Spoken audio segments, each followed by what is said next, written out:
Aloha, and welcome to 3-Minute Astronomy, a look at the vast worlds beyond our Earth. I'm Steve McGaughey, your NASA Solar System Ambassador.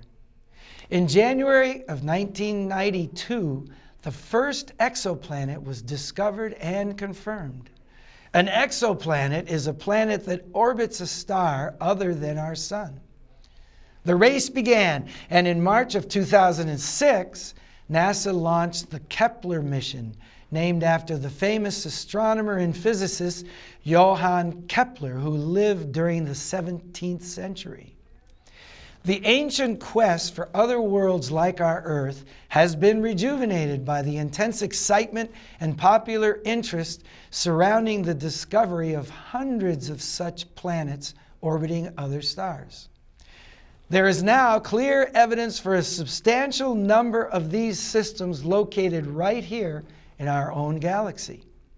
The challenge now is to find terrestrial planets, that is, those 1/2 to twice the size of our Earth, especially those that may harbor life as we know it. The Kepler Mission is an orbiting space telescope that records a specific region of our Milky Way galaxy to discover hundreds of planets in or near the habitable zone and to determine the fraction of hundreds of billions of stars in our galaxy that might have such planets. The most common method of detecting is observing a planet as it passes in front of a star as viewed from Earth. They are determined by tiny dips in the brightness of a star when a planet crosses in front of it. We say the planet transits a star. The 4-year science mission, continuously monitoring more than 150,000 stars, came to an end in May of 2013.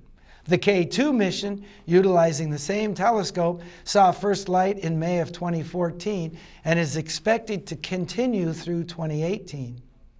The data from that mission continues to accumulate and is available to anyone who wishes to use it for research projects. Today, we have a student from Maui High School who has mined data from the Kepler mission to write a research paper. I am honored to present Jordan Vaughn, who is here to tell us about her project.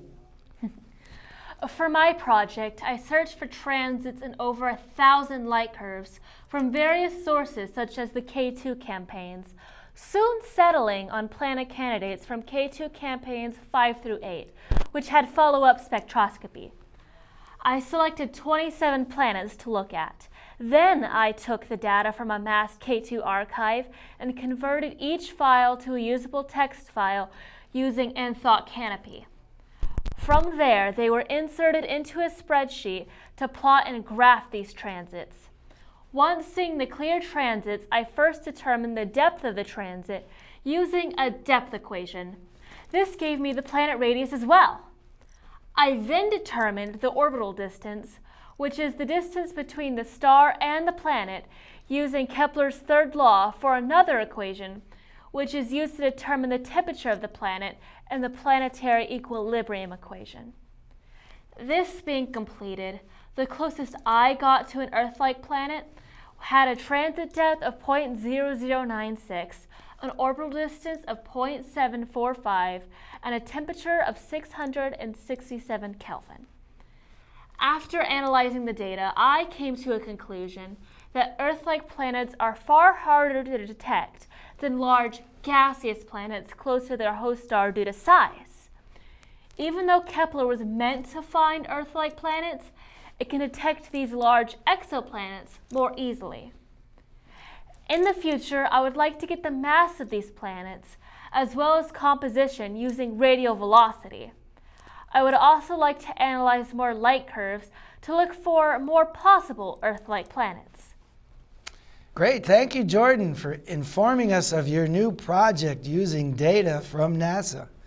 Until we return, you can learn more about NASA and the Kepler telescope by going to www.nasa.gov/missions/Kepler. This has been 3 Minute Astronomy with your NASA Solar System Ambassador, Steve McGaughey. Looking up.